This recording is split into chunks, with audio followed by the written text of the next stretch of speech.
Welcome to the Screen Podcast. Thank you for joining us. This is day 2 of our Cannes Daily Podcasts for 2026. Thanks for joining us. My name is Wendy Mitchell. I'm a contributing editor at Screen, and I am joined by our France correspondent, Rebecca Leffler. Hi, Rebecca. Bonjour. Bonjour, as I should say. And hello to Jeremy Kay, our Americas editor. Hi, Jez. Bonjour. Bonjour. Okay, look at us. I mean, it's like we've gone native.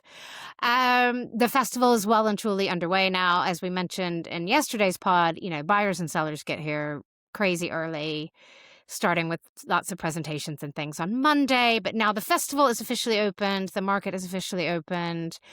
One key talking point we're hearing is that there's the lack of U.S. studios here this year. And I think, on paper, that looks to be true. I mean, Top Gun on the Beach does not quite count. Maybe it counts a little. Strangely, conversely, I'm not going to start with Jeremy on this one. I'm going to ask you, Rebecca, what are you hearing from the international industry and the French industry about this lack of U.S. presence here this year? Well, you hit it right on the nail, Wendy. International industry. It's not just Hollywood dominated anymore. Sorry, Jeremy. But we're seeing Hollywood is here. In fact, big stars are here.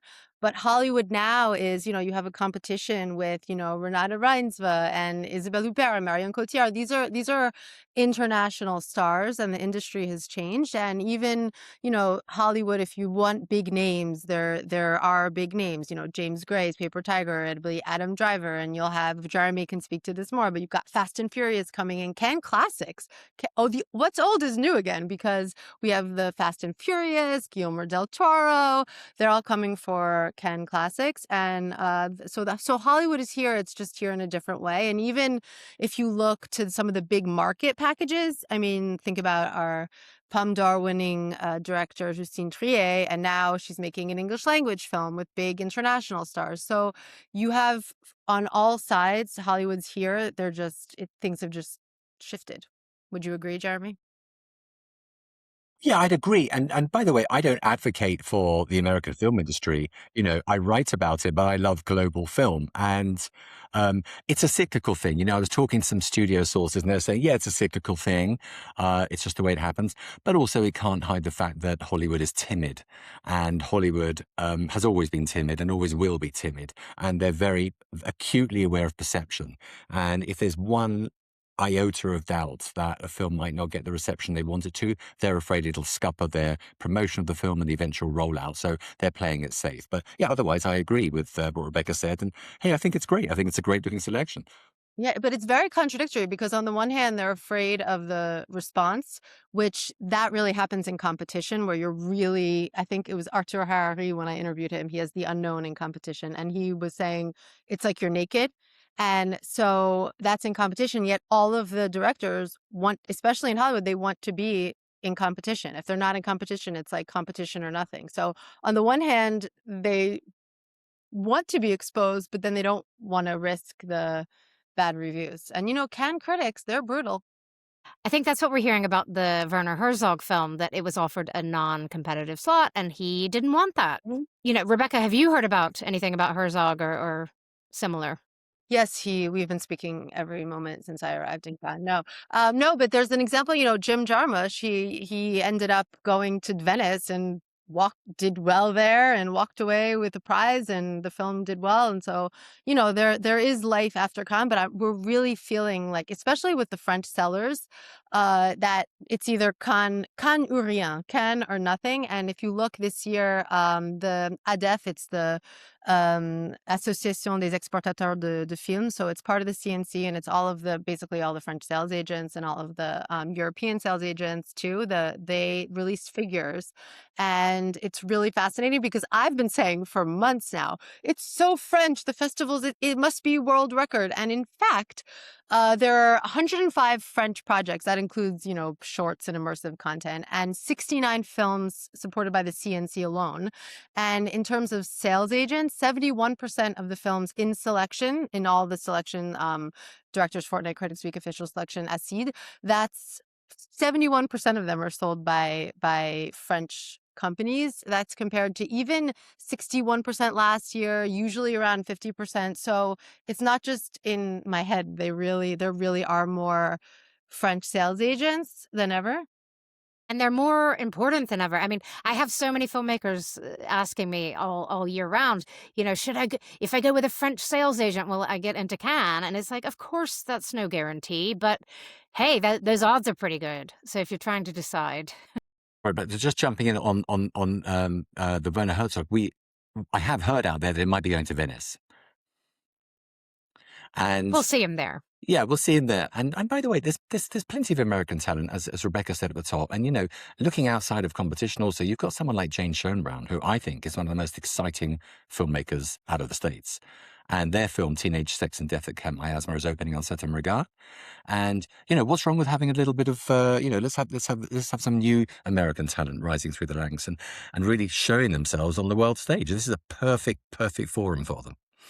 Great. Yeah, and Jeremy, me and Ben were talking. We're going to go to that party tonight. Teenage Sex and Death. Let's do it. Please invite me. Okay. Rebecca, any other thoughts on the Frenchiness? Like, when you do have so many French films in Cannes, does that make it harder for all of the good ones to rise to the top? I mean, is it too much competition amongst which French films are actually going to sell? Well, what's interesting is there are two things. Let's separate this. There are French films, and there are films sold by French sales agents. And of the Very different things, yeah. 117 films that are being sold now by French sales agents, only 42 of them are in French. So even looking at the competition, I mean, and everything is so mixed. We discussed this when we were talking about even Critics Week and Directors Fortnight. But if you look at the main selection, Asghar Farhadi, he has Parallel Tales. I've seen it. You don't get more French than this. It's set in Paris.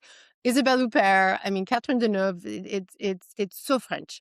And then you have, other filmmakers from other places making movies in languages that aren't their own. It's all a mixed bag. So just because they're sold by French companies, even produced by French companies, they're not necessarily French films. Good to know. Jeremy, let's talk about some of the American projects in the marché. We've seen a lot of hot packages announced in the past 2 or 3 weeks. I'm sure there are buyer presentations going on left, right, and center here. What are you hearing about some of the hot U.S. packages? Yeah, it's definitely an improvement. If you speak to people, the buyers who are running around, they're definitely happy with the volume and the scale of the packages out there. I mean, look, for example, you've got Lionsgate are bringing the Blair Witch Project, which is going to be, I imagine, a pretty popular one, which they're making with Blumhouse Atomic Monster. Lionsgate are also, then you've got 193, who are bringing Park Chan-wook's The Brigands of Rattle Creek, which is a Western with Matthew McConaughey, Austin Butler, and Pedro Pascal, which sounds pretty darn cool. Woo, that's a hot cast. That's going to be a hot cast. In the U.S. South Korea is filming in the U.S. And also Tang Wei is in there. And then you've got an Ed Zwick project, which Film Nation is selling, Asymmetry, with Richard Gere and Diana Silvers. It's about an affair between an author and an editorial assistant. And there's just a lot of good stuff. An interesting one also, AGC are bringing an AI, it's a project made by an AI company called Native Foreign, and it's called Critters. And it's a family entertainment movie. It's going to be really interesting. It's an expanded version of a 2023 short that was made by OpenAI creative strategist Chad Nelson. That's going to be very interesting. Brings in the whole debate about, human authorship. I think the message here is that it is human, and AI is just helping with some of that process. There's a lot of good stuff going on out there. There's been some really good presentations. So the other day we had Black Bear at the Ducap with a really fancy presentation, and Jason Statham's there talking up his movie being produced by Miramax called John Doe. It's an action movie, a typical J-Stat kind of thing, directed by David Ayer. And the other day, Film Nation had a really good presentation, and they basically showed their reel of what they've been involved in that's coming up this year. And a few highlights are the Peasants Uprising movie by Paul Greengrass. Well, yeah, And that sounds really good, that one. that does sound, it looks really excellent. Is that Andrew Garfield, or That's am I Andrew getting Garfield. my Andrews confused? Okay, Yeah. yes, And Garfield. and also a film which I think people should look out for, possibly later this year in awards season, being released in the States by Amazon, MGM, is I Play Rocky, about the making of Rocky. And that looks fantastic. And I've heard it is one hell of a script. So there's some interesting stuff going on. The week kicked off on Monday with presentations by A24, talking up The Rider with Brad Pitt, and 193 doing a presentation with Doug Lynam's film Bitcoin, which Rebecca can tell us a little bit about. There's been a lot already spoken about this film, but yeah, no, it's Doug Liman, and it's Pete Davidson and Gal Gadot and Casey Affleck, who is, yeah, I will not reveal more than that, but it's about obviously Bitcoin and so a mystery that's still unfolding. So I think it'll be really, I think this type of film, and Jeremy can speak to this too, it seems like, even speaking to the French buyers and sellers, it's audiences want to escape. And whereas there are a lot of films obviously politically oriented, but I think that people just want pure entertainment. They want it to look good. They don't want to use their brains. They want, things that are really just looking great. And Cannes is a great place to see them because you have the most beautiful screens in the world, and seeing films on the screen in the Lumiere Theater, there's nothing like it. And if I could just jump in, that Paul Greengrass film is called The Uprising. And also we had a buyer presentation yesterday by AGC, and they flew in Seth Rogen and Anna Kendrick to talk up their comedy Babies, which screened and is for the US buyers. We need to get those US buyers going, everybody. Yeah, so are they going?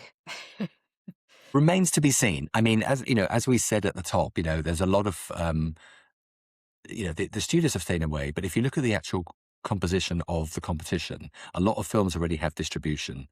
Neon have, I think, 6 films in competition, 9 films in total. They've got 6 films, just over a quarter of competition selection as they go for their 7th consecutive Palme d'Or.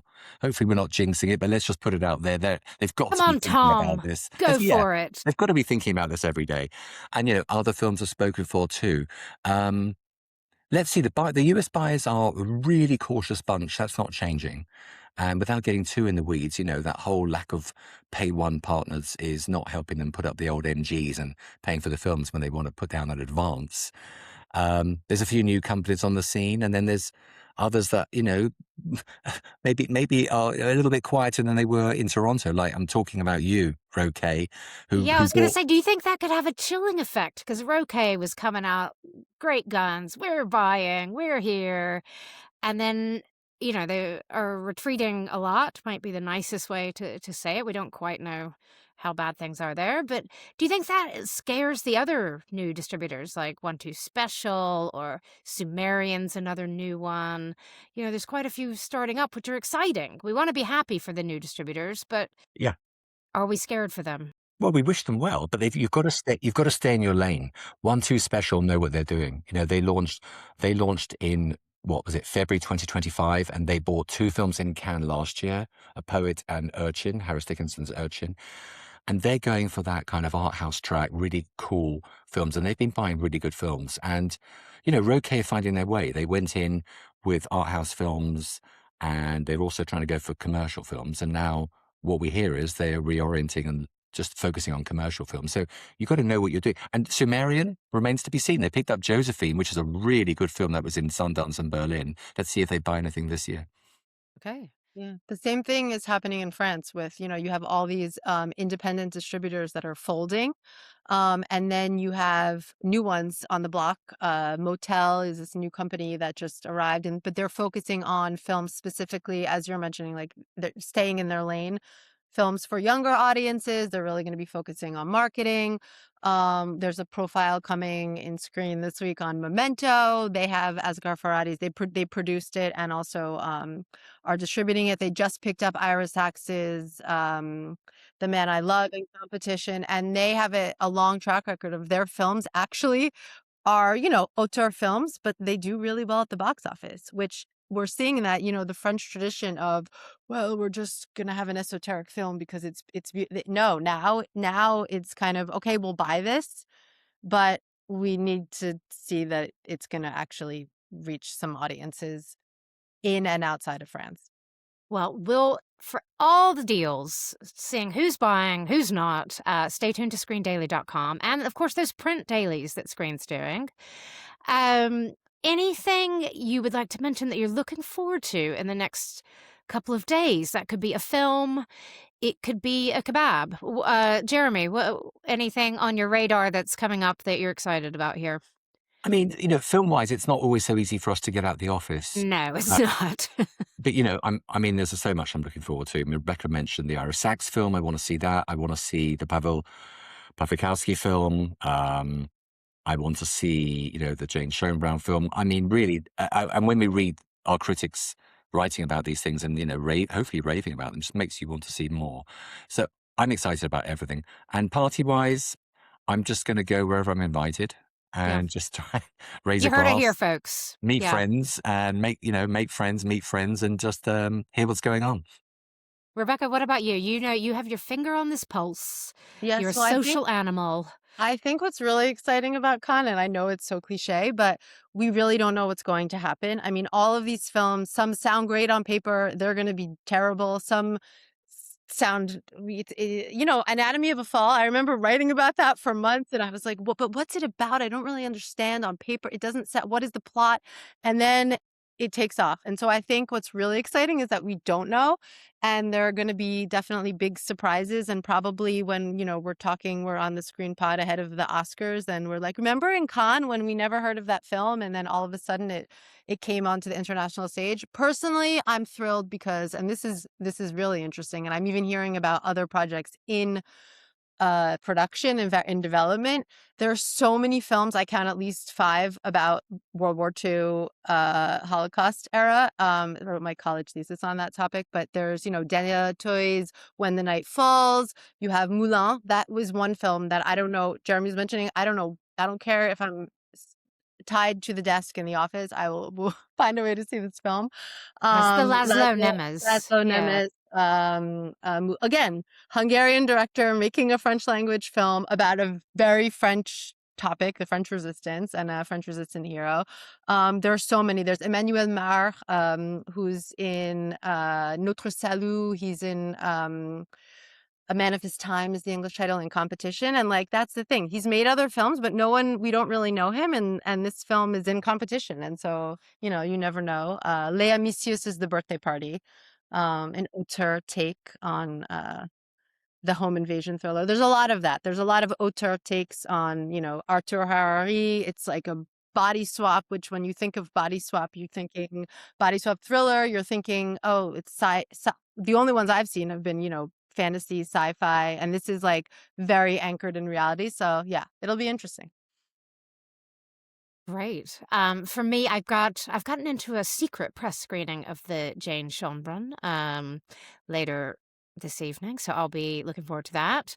And I got some good Nordic stuff coming up. And first of all, I have to make a joke because even my Cannes flat, it has pictures of the Nordics on the wall, and I don't know how or why. But there's there we great go. things coming out of there. There's a film coming, the Hans Christian Andersen, a lot coming out of the Nordics, and they really are surprising. They're all different genres, and yeah, you know more about this. Yeah, but they've got a great house on Square Mérimée where you can go to see all the Nordic film institutes. And there's some Nordic presentations happening. And I know Film Invest, one of the great funders of a lot of films that always end up in Cannes, they have a press conference, believe on Thursday. And one of the projects there I'm really excited about is Levan Akin, who is a Swedish director, and he did And Then We Danced that came to Cannes a few years ago, and I adored that film. So he's talking about his new film, Summer in Heat. So that's another one in the market to keep an eye out for. Exciting. Yeah. Rebecca, where else are you hanging out? Well, the place to be is, bien sûr, the Screen Garden. That's where all the cool kids are. So yeah, you never know who will or will not show up. So Yeah, the Screen Garden is back, second year, really a cool space right in the middle of town. It's kind of an oasis. And there'll be some events and things there. And also, I hear we even have a doorbell this year. So, I mean, moving on up in the world, folks. So, do check out Screen Daily and the Screen print issues to see more about what might be going on at the Screen Garden. And Jeremy, did I hear Guillermo del Toro is in town or was in town, or is he in Cannes? Yeah, Guillermo was in town. He came in on Tuesday to present the 20th anniversary 4K restoration, re-release, add other adjectives, of Pan's Labyrinth, which world premiered here 20 years ago. And people are saying it got the longest ever standing ovation in Cannes of 22 minutes. But he was here on Tuesday, had a reception, and showed the film at the Debussy in the afternoon. And word is that film looks as spectacular as one would imagine. What a film. And are they going to re-release that in cinemas worldwide? Or Well, Cineverse is a very interesting company, and they're going to release it in the US on starting October the 9th, which is Guillermo's birthday. And as we reported the other day, Studio Canal have international rights. We'll be rolling out great. and Cinepolis in Latin America. Yeah, fantastic movie. Never gets old. Thank you, Jeremy. Thanks, Rebecca. I'm sure we'll have you back on to talk about your Cannes 2026 experiences, from the parties to the presentations to the NDAs you've signed. So have a great festival. We'll be talking to you in coming days. And thanks to everybody who's tuned into the Screen podcast. We really appreciate you listening. It's the first time we've done Festival Daily podcasts. We're having fun, and we hope you're having fun listening. Do join us again tomorrow. Thanks to the whole of Screen's team, because it's a busy old time of working life for us, and especially our web editor, Orlando Parfit, and our podcast editor, Ellie Calnan. Thanks, and see you tomorrow.